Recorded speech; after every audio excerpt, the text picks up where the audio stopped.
You ready to get into it though? Sure. I just love it. Yeah, sure. No, so alright, Joe. See, gotta laugh.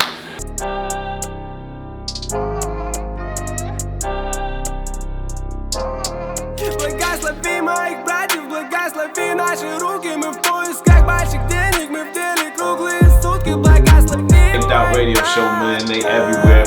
Благослови моих братьев. Благослови моих братьев, благослови наши руки. Мы в поисках больших денег, мы в деле круглые сутки. Благослови моих братьев. Благослови моих братьев. Я скрутил себе потолще, я выдыхаю The best jam I have ever eaten. Oh wow. I have that as a testimonial. И не играй со мной свою роль. Со мной молодые братья. Мы возьмем котлеты наличных себе на завтрак. Сегодня-завтра, неважно как я. You, эй, yeah.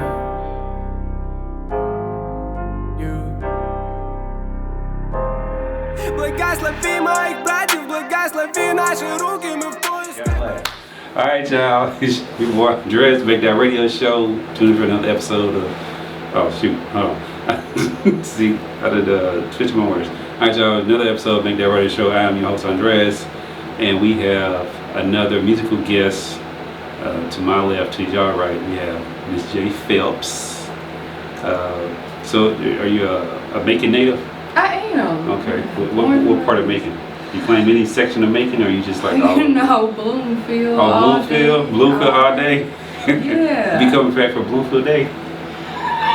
Now, I don't participate in the activities. I was a sheltered Bloomfield person. Okay. I stayed in my house. Yeah, we had a gate. I wasn't allowed out there in the streets with the children, but you know, I was still from Bloomfield. You know. I get that. So tell us about your musical upbringing. What got you into being a singer, and why did you want to pursue this career? So when I was younger, my first dream was to be a singer. I remember when I was in the 3rd grade, there was a talent show, and I was like, I don't know what this is, but it sounds good. I was like, this is my voice and it sounds good. As a talent show, and then I started singing a little around school, and everybody's like, oh, you sound good. I lost that year, and then I came back and I did the next year, and I was like, okay, I love singing, but I'm a very practical person. Okay. So I was like, it's a hit or miss with becoming a superstar, and it doesn't happen overnight, but I need something that... I wouldn't necessarily call it a hit and miss, but I get what you're saying. Yeah, like it's... Like I said, I'm practical. I was thinking from how to pay bills, in life. So I was like, I gotta do something else. And like, I'm a nurse. I'm a registered nurse. What and I love area? Stockbridge. No, I'm talking about what? Oh, nursing. Emergency room. Yeah. Oh wow. So you see a lot of different stuff. Yeah. Yeah. I'm actually coming off of a 12-hour shift right now. So. We know. I definitely understand, but I do appreciate the energy that you're putting out there. You know what I'm saying? So I know you're tired. No, I'm good now. I'm up. I'm here. I'm awake. But so I put a pause on music for a long time, but I've always loved it, and it was always the thing that centered me. I don't talk about it much, but I struggle with anxiety and depression. Nothing on the lines of like detrimental things, but it's just like, everyday life things sometimes get me down. And music, I could sing or listen to music, hear something, and to hear that somebody else out there that doesn't know me is having the similar feelings that I'm having, like that was always comforting to me. So I made a vow to myself when I handled my business, when I got through with school, when I check something off of my list, that I would go back to something that I love and something that centered me. So I graduated nursing school last year. So I said, you've done the hard work. Now it's time to put something back into you that you really wanted to do from the jump. So I kind of, I was able to reward the kid self in me.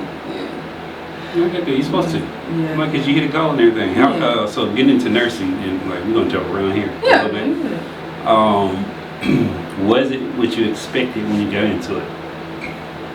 As far as like studying and the material and all I expected it to be difficult. I believed everything that everybody told me. I didn't understand how difficult. Nursing school, when they're like, it's not a test of how smart you are, it's how you're able to adapt to the surroundings and how you're able to answer questions. So in nursing school, I was just like, this is hard. I cried almost every day for like the first semester, because I was like this close to failing my first semester, because I had to learn how to be a nursing student. Like I knew how to be a college student. I didn't know how to be a nursing student. So that was everything I expected to be and more. And after I graduated, I don't talk about it a lot, but I failed my NCLEX the first time. So the NCLEX is the board. Certification. Yes. So I failed it the first time. I had a lot going on at that time, and I felt so defeated. When I left out of that test, I was like, I know I did not do well. The second time I took it, I gave it up to God. I was like, whatever it's going to be is going to be. And I had put a lot more work and focus into that round anyways. But when I got into the field, I did not believe people when they said that, like, you just have to be prepared for anything that comes, especially being in the emergency room. Like, I see the darndest things every day, and I'm still shocked to this day, but I love it, and it's everything that I wanted and more. Do I think that it's something that I could do every day for the next 30 years? Absolutely not, because and I don't have anything against people that do it for 30 years and stay in the same place, because those are the people that are running the hospital. Like, somebody has to stay and do the job, but it can't be me. But I love my job, and I love being a nurse. It is rewarding. It allows me to have the lifestyle I want, and it allows me to take the time and focus on things that I want to do instead of the things I have to do. Like I get that. So that's what's up. So going back to music, right? And you decided to take this journey. How was the reception in your circle network when you start to express these desires and goals of, okay, I want to pursue this and see what can come of it? Were they like, hey, yay, let's go do it, you know what I'm saying? Or, I don't know if you should do that. You know, sometimes people get like, a mixture of. I got the overall reaction of, it's about time. That's what everybody's saying. It's about time. My dad always was like, you can do both, you can do both. And he was right, but at the time I wasn't trying to do both, because I know me, I have to put my focus into one big thing at a time. Like, I can multitask, but when it comes to something like nursing school versus singing, let's do this and then do this.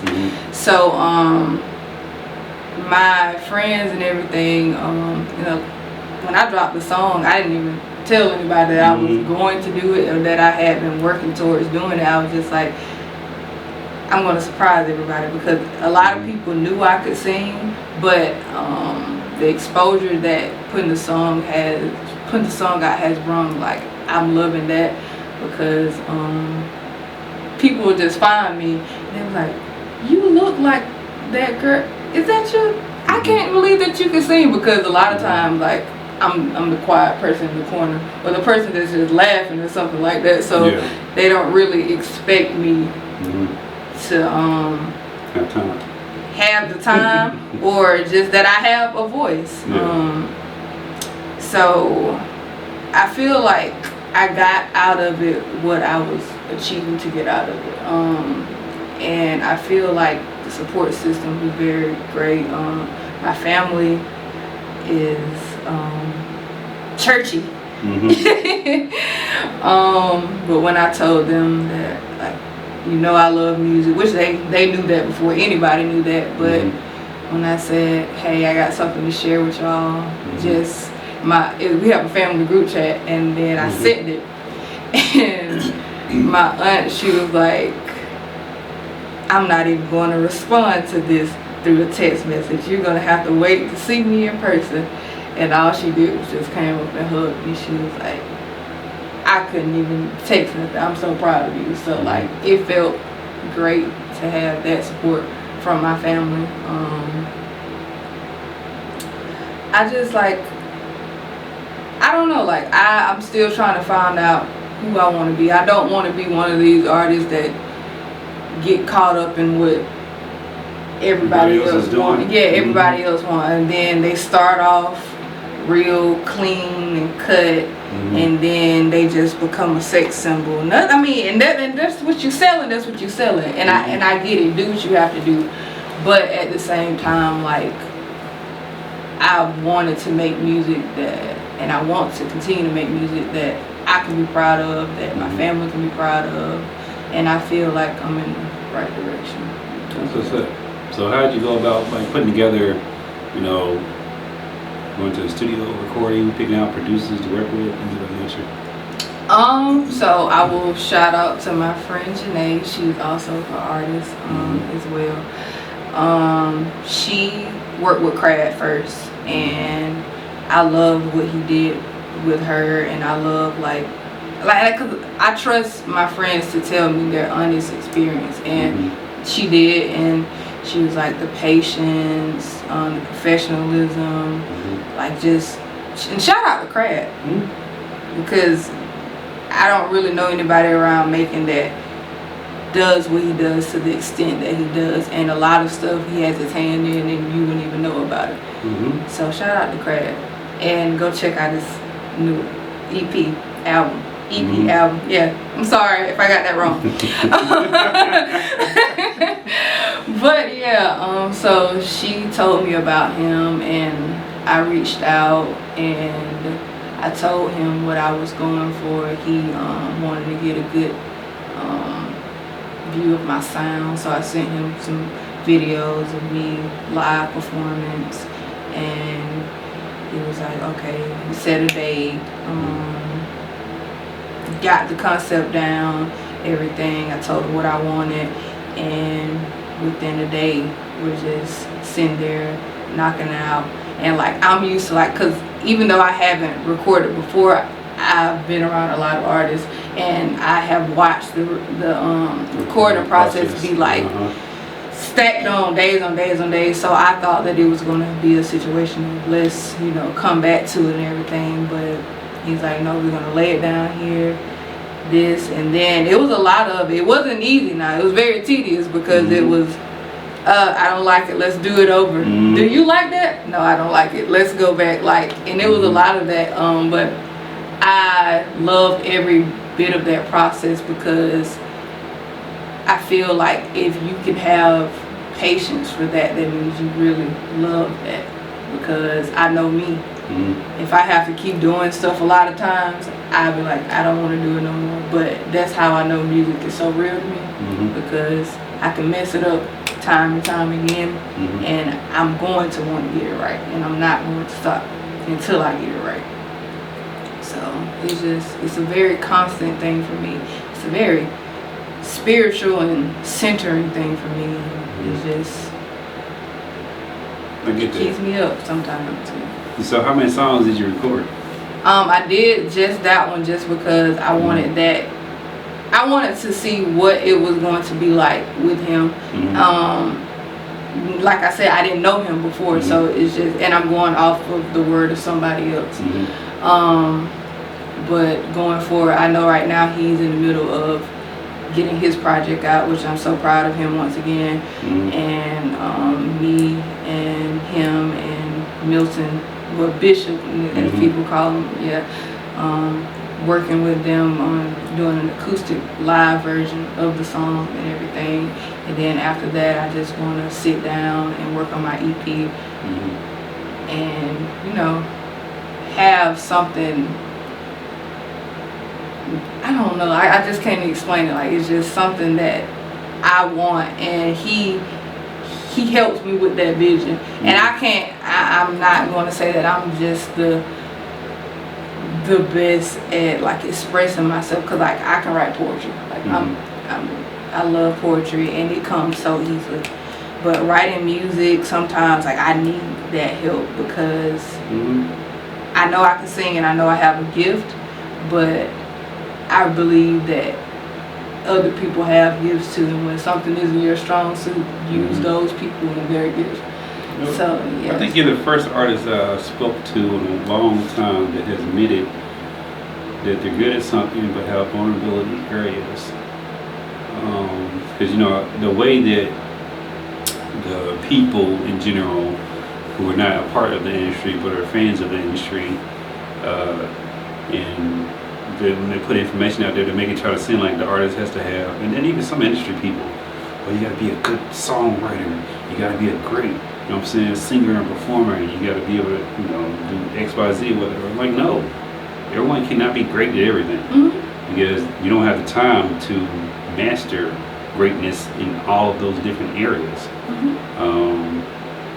And it's okay to like reach out and collaborate, because I think collaborations makes the best work anyway. I do a lot of different collaborations with folks, and I don't try to do everything myself.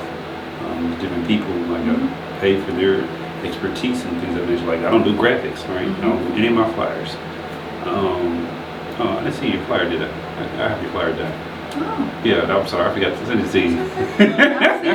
I'll send it to you. But yeah, I don't do any of my flyers.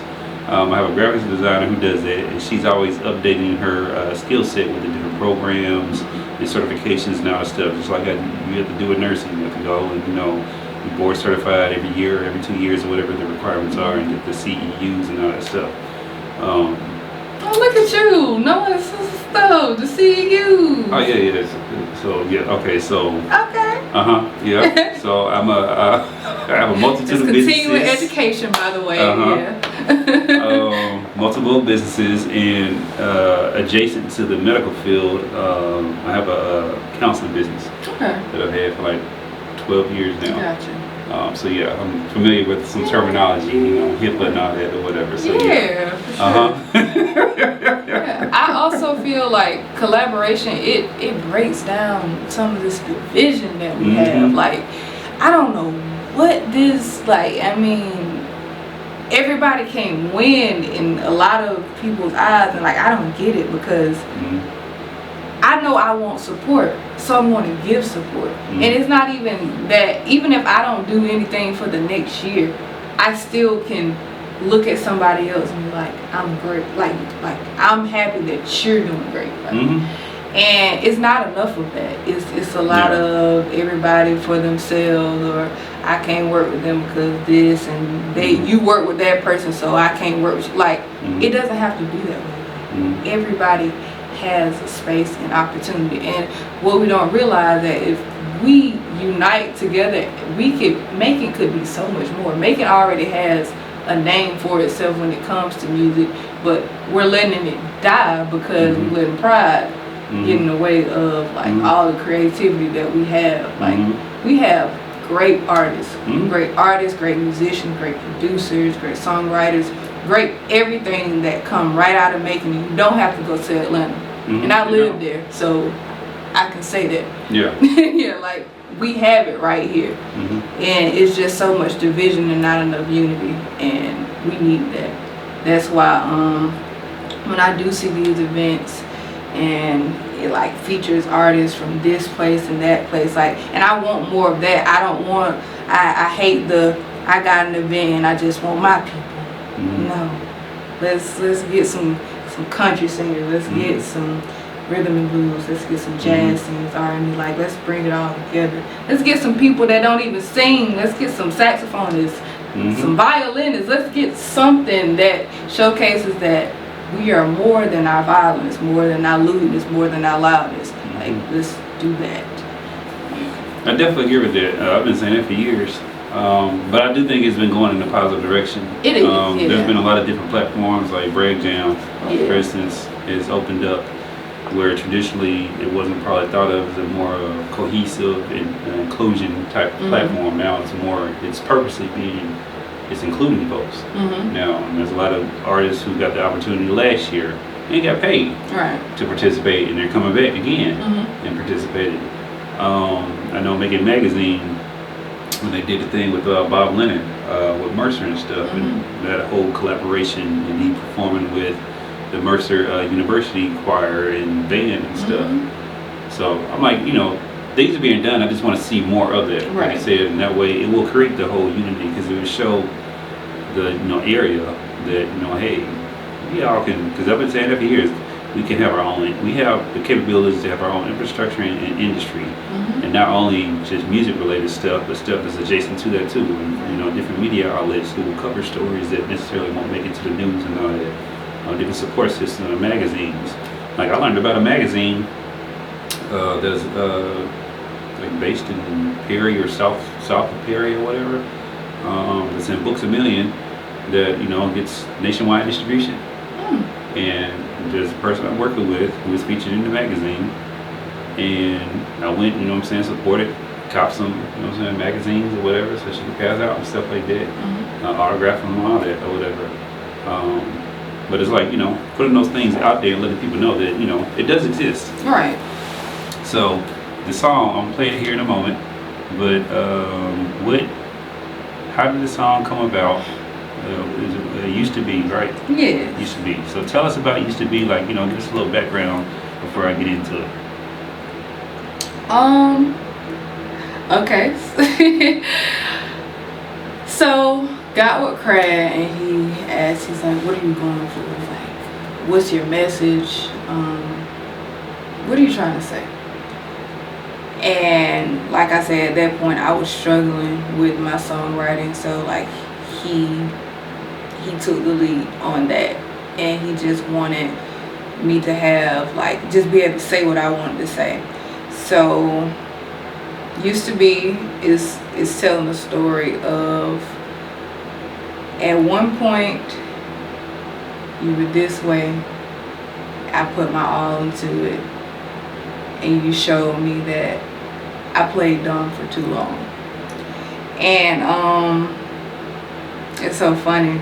Name no names. I got a couple ask, is this about me? Is this about Hit down and holler. No, but that's the thing. I was like, no, like that. I guess in one way I hit dog will holler, but like that, the person that asked me loved them to death, like still to this day. So like, not about them. Yeah. But transparency, like I was just, I was in a place at one point in my life, and I had given a lot and felt like I didn't get what I needed in return. And for me to this day, that's just, we have that one. Some people have that too, and I still have a lot of life left in me. Hope to God.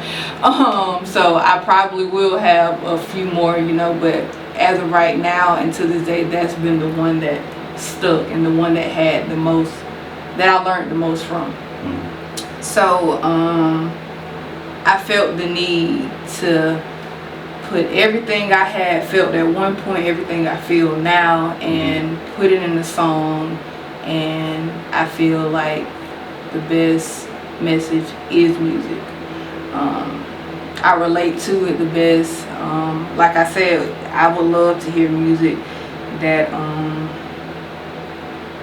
and that person was feeling what I felt. Like, because there's 8 billion people in the world, and out of those 8 billion, at least 1 billion feel similar to this. So I felt like I wanted to be that person for somebody else.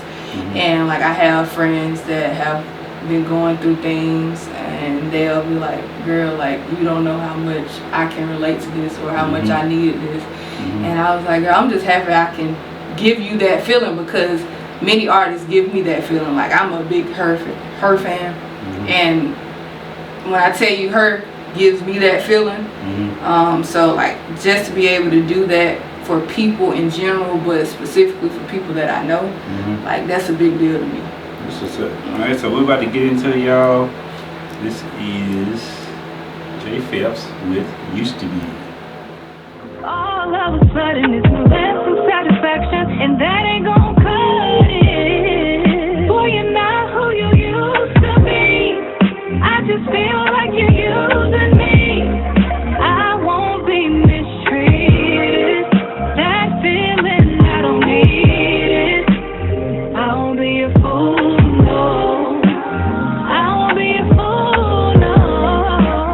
I won't be a fool, no. All right, so y'all make sure y'all go and y'all support. That is Jay Phelps with "Used to Be." I'm sitting there, listening to the song. I was listening to it earlier, and then like combined with the artwork. To me, I feel like you're trying to make, or you're making timeless music. I appreciate that. That's what I'm going for. Yeah, so that's what I like. That's what I get from it and everything. Because it's like you said, it's not about like the secular appeal or anything like that. It's about quality over I guess manufactured or quantity or whatever the case may be. So when you heard the mastered version, excuse me, how did you feel in that moment? Like, it was unreal. I couldn't believe that it was me, because like I said, I am my biggest critic. And every time I would hear myself on recording or live, I was just like, oh my God. And I can say that that's not the same though, right? Yeah, no, I do. But at the same time, it's just like, I don't know, like for me, growing up, like, especially even when I was like 4 years old, my uncle, God rest his soul, my heart, he used to mock me because he said I would come around the corner and I would be like, hey Carrie. So he was like mocking the fact that my voice was deep, like deeper for a woman or whatnot. So I know he meant no harm about it or anything like that, but that was literally the running joke all my life. So I never really liked how I sounded. Like, I knew that I sound real good to other people, and I knew that I had something, and I didn't think it didn't deter me from singing at all, because like I knew I had something, and I'm like, all these people not gonna lie to me and tell me that I sound good if I don't sound good.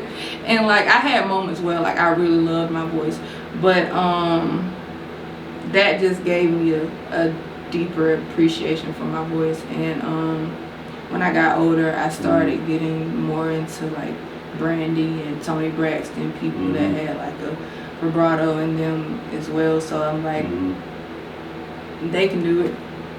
And people say the same thing about them. So I mean, and my voice isn't for everybody, and it won't be for everybody. Like, all music is not for everybody. You just gotta pick what's for you. Exactly. But I didn't love my voice, so that was the biggest thing for me. So when I heard it, I was like, this ain't me, but I know it's me because I just did this. So like, I was just overwhelmingly proud. I did share it with one person at the time, just because I'm like, you got to hear this too. Like, I hear this, but you got to hear this too. And then I got like the double thumbs up from them. So like, I was like, this is really happening. And actually, I talked to Craig, and I was talking to Brent, and I was like, I need this artwork, I need this master, I need this done. I want to put it out on my birthday, which I did, April 27th, 2023. So it got released on my birthday, and that was the goal. I said that was my birthday gift to myself. It's not a bad birthday gift. It is. If I do say so myself, it was and to be able to accomplish that, and to be able to always look on Apple Music and see my birthday attached to that release date, like, exactly. that's inner win for me. Yeah. So. Yeah, that's what's up. I'm April birthday month too. Not the 27th or 13th. Oh, you So, Aries. Yeah, you're Taurus. Yeah, I already know. Yeah. I know. I'm sorry. I'm sorry. No. See. I'm sorry. You don't want to have that conversation. I'm sorry. You just could have made it 7 more days, and you could have been wonderful. I'm just Aries is that's the real beginning of the year. And that's why it's first. But anyway, so let's dive into what all are you familiar with within like the music industry or the business side of music, because I imagine you're like you're really advocating for yourself, even though you have people in your corner. So I imagine you as being an independent artist, learning as you go, type of situation. Have you learned some things about the industry? Yes, it is grimy, and people will try to cheat you every way they can. And there's no shot at anybody. It's just like know your worth. That's a big one for me. Getting lowballed, as people will say, like, don't allow, and you may not. You have the mindset of, I'm not Beyonce, I shouldn't be able to ask for this much. Yes, you should. If you can go up there and keep people entertained for 2 hours, and you're the person that's holding this entertainment together, and you're putting your blood, sweat, and tears into this. You're practicing day in, day out, even when you're not with your band. Like, you're putting your time into this, and when you get done, you have to pay your people. So don't allow people to be like, oh, this is making and I mean, I love my city, and that's one reason why I do love venturing out more. And no shot to my city or whatnot, because we have what we have, and people, they do what they can do. But once you get out of Macon and start doing other things, you start to see there's always a higher ceiling to go to. And it's not always about money, but it's just people don't realize how much time this stuff takes. It does. It is time consuming. It can be very frustrating, taxing, and tedious. It is consuming at times, but it's worth it. But that's basically the biggest one that I'm learning, and I'm still learning. But the knowing your worth, and just not settling, and it's okay, and you don't have to think that you're high and mighty. It's okay to turn. You don't have to do everything, because everything is not good for you to do. But I will say that a lot of things I do it off of it being the strength of my city, and because before I started doing anything on a professional type of level, these are people that supported me. So a lot of times I will do things for either as exposure or just of support of somebody else. But the big one I can say right now is knowing your worth, and don't, if you settle for it, they will let you do it. Nobody's going to say you deserve more. Nobody is going to say that to you. Nobody is going to say that. You have to be the advocate for yourself. Because at the end of the day, it's your artistry.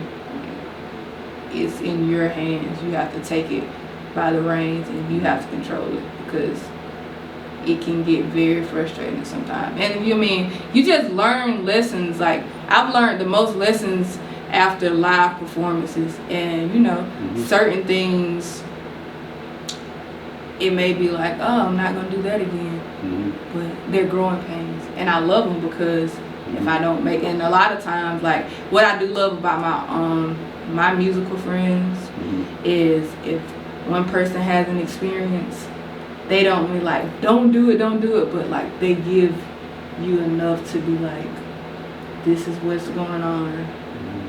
You can choose whether you want to go this route or not, but it's like, it's honesty and it's openness, and it's not like a, shh, I'm not going to tell you about this. It's like, we're looking out for each other. And another thing that I definitely have learned is like supporting people, like supporting others, like that is a big thing for me. Like I kind of touched on earlier, like I feel like we don't do that enough. But supporting other people help you, because when people see that you're there for them, more times than not in the music world, they're going to reciprocate that. And you need that. Like, every person counts. Every listener counts. Every person that comes to a show and you don't realize it, like, and just networking. Networking is another big one. Like I went to an event a couple weeks ago, and then one of the DJs, like, it's pretty crowded, and then I'm just listening, and it was like, oh, Jay in the building. Then the song came on. I was like, just establishing those relationships. And I have the big one. Do not be a butthole in this industry. I just love your list. Yes, do not be a butthole, because people, like, they grasp that, and that's the difference between you getting a lot of love and nobody showing up. Like, and I'm not just saying you're gonna be the nicest person and everybody's gonna show up, but I'm just saying, like, don't have that reputation of being difficult. Definitely speak your mind and get what you want, for sure, but don't make it to where everybody here and there don't want to work with you. Like, be able, because one thing about it, you're going to have a moment or an event where somebody can't come. Whether it's your drummer, your saxophonist, your pianist, somebody is not going to be able to come at some point. So you need to be able to pull from another direction, and they be like, okay, I like working with Jay. She knows what she wants, and even when she doesn't, we work together to get there. Like, have that and be coachable. Being coachable is another one. Don't think that just because somebody has criticism for you that they're trying to tear you down, or don't take it hard. Like, listen, because one thing about it, everybody that I work with, musicians wise and producers and everything, they have been doing this way longer than me. So who am I to tell them? Like, I can take little pieces from it and I can use what I need, and, you know, put aside what I don't, but at the same time never put them off. Like, listen, be very coachable. You are an experienced newbie. I don't know if that makes sense to you, but you were an experienced newbie just by talking to you, and I could tell. Thank you. Yeah, and I say that with the utmost compliment. I appreciate it. That is, you make people want to work with you because of the way that you view your work, and the way that you, the way that you handle yourself, and just overall, yeah. I can see why people want to work with you and things of that nature. So, I hear you talking about bands and stuff like that. Do you prefer performing with a band, or just like performance tracks? A band. All day, every day. If I have a track, you make it work. But a band gives a feel unlike none other. And with the track, a track will end. A band will not until you tell them to.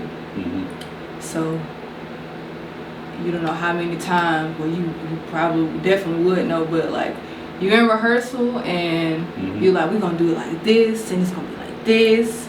You get on stage, you start feeling it. The music speaks to every single member on that stage. Now the drummer wants to go off, and one thing about it, I'm big on letting my band show themselves off. Like, because without you, I can't do this. So whenever I need some downtime, or whenever, like, just vibing with the music, Drums, let me get a little bit.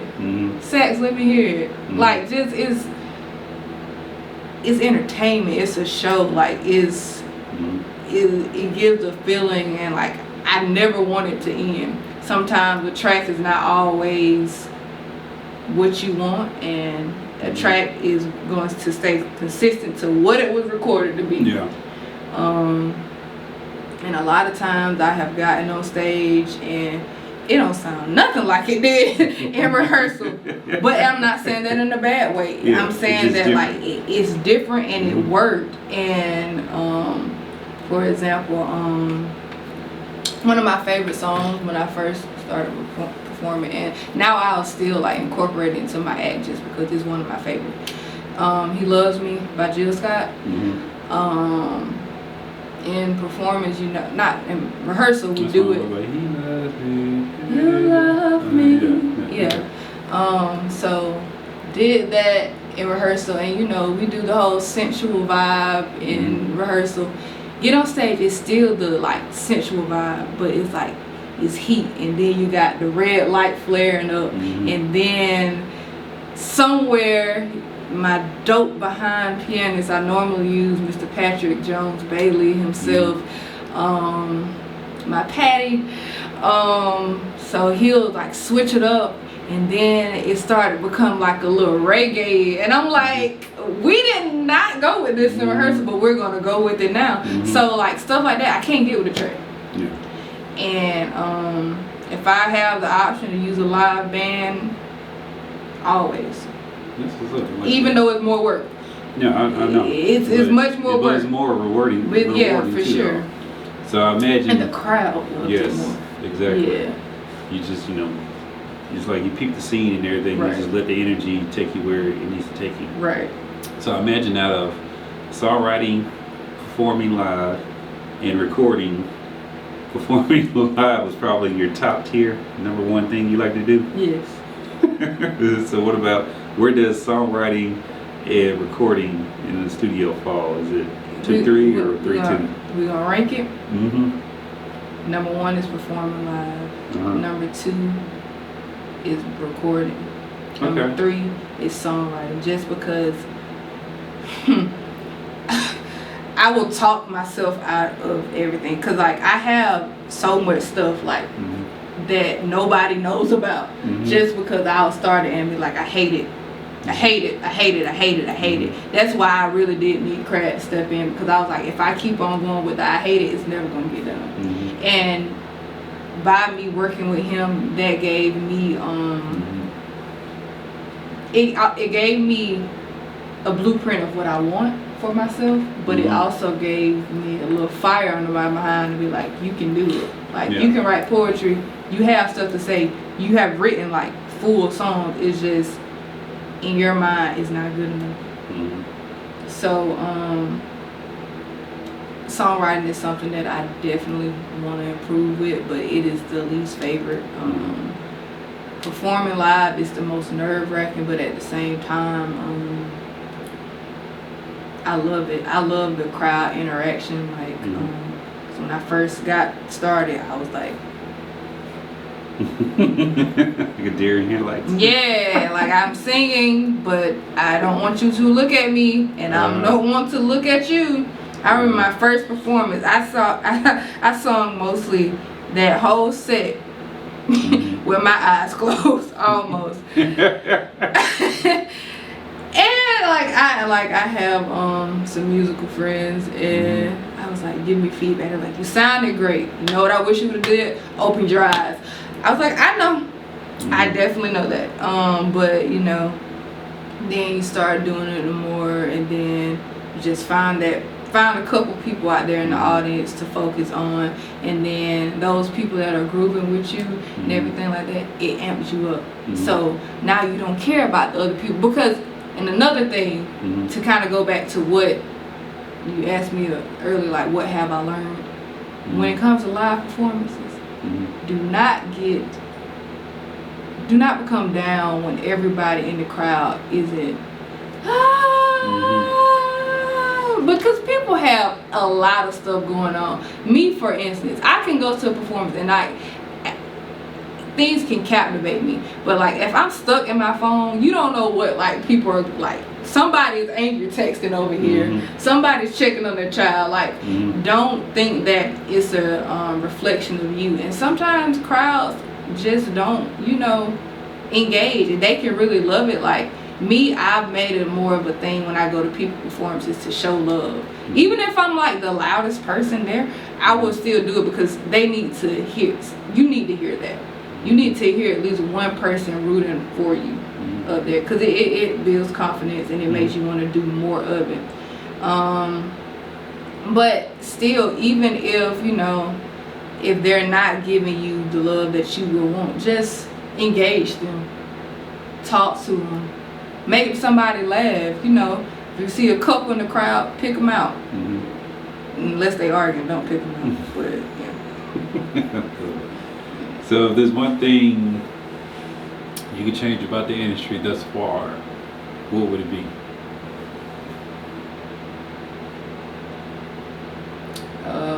Do you mean like making period, or just like the music In the industry. Oh, one big one for me, and I kind of said it earlier. Sexualization of artists. Like I don't know what happens. Well, I have an idea of what happens, but I don't like, and I realize that a lot of times big mainstream labels won't sign you unless you have this certain type of look or unless you're doing this, but I wish that wasn't the case. Because for me, like when it comes to mainstream artists, my favorite artist all time, Jasmine Sullivan. Okay. I don't think she gets the recognition she deserves. Yes, because she doesn't have the image that mainstream media would deem as a sex appeal. She did 2 fire songs that I love within the last 4 or 5 years. One was the song she did with Meek Mill, and then she turned around and did the song with Rick Ross. And Yes, yeah, I know what you're talking about. The Rick Ross. I was like, those songs didn't. Of course, she was featured on Rick Ross song. I think she was featured on Meek Mill song as the featured artist as well. But the one with the Meek Mills, I don't think it should have got pushed like way better than what I, because I came upon that song. And then I know Rick Ross shot the video and everything for the song she did with him. But again, it wasn't pushed across the platforms like it should with all these other cookie cutter type songs, and you know, yeah. And like for the better part of a decade, she has been making great music, like timeless music in my opinion. And because she doesn't have, she's beautiful to me, but I'm just saying, like, because she doesn't have the Beyonce of it, the Rihanna of it, like they don't give her the support. And like she's just now in 2022, 2023 getting recognitions that she should have been getting for the years ago. Years ago. And that's a mainstream example of it, but it starts at the lower level because it's a grooming process. Like it starts off this: if you want to have this career, if you want this success, you're gonna have to start doing it this way, this. And I hate that. And I get it, everybody wants an eye candy, but one thing you cannot deny is a voice. And a voice will stop me way before how somebody looks will stop me. But I just look at music from a different angle. So we need more music people who are passionate about it. Like, you know, executives and stuff used to be musicians that learned how the business and stuff like that, were very passionate CEOs about it. Now they're the yeah. CEOs who just don't really care or don't really have that connection to music like they should. And they're looking at it like, yes, it's a product, but it's the way that you push the product, and you know, so it's the quality. Exactly. And like I do quality over quantity all the time, and there's very few artists out here where I know that they'll be able to have like a career in music, and I can just tell. It's like, yeah, they're just here for, you know, to be a stepping stone. But you know, there's a whole nother day in conversation and stuff like that. For people who want to check you out and things of nature, where do they need to go? All right. On social media, Instagram, Jay Phelps, or it's Janicia Phelps, something like that. But on Facebook, it is definitely Jay Phelps. I do have a TikTok. You can find that on my Instagram as well. And also used to be streaming on all platforms: Apple Music, YouTube, Spotify, Tidal, all the other, little places. So just check that out. I hope you enjoy it, and I appreciate you for allowing me to be here today. Yeah, that's what this platform is all about. Giving people exposure and more recognition of things of that nature, and letting people know there are talented people out there like yourself.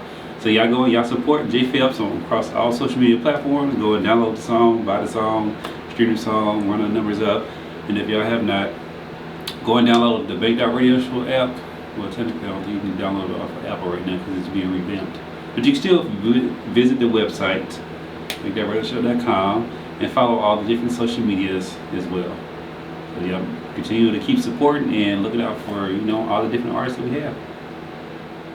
Baby, you're not who you used to be. I could be like you used to be. I won't be mistreated. That feeling I don't need. I'll be a fool.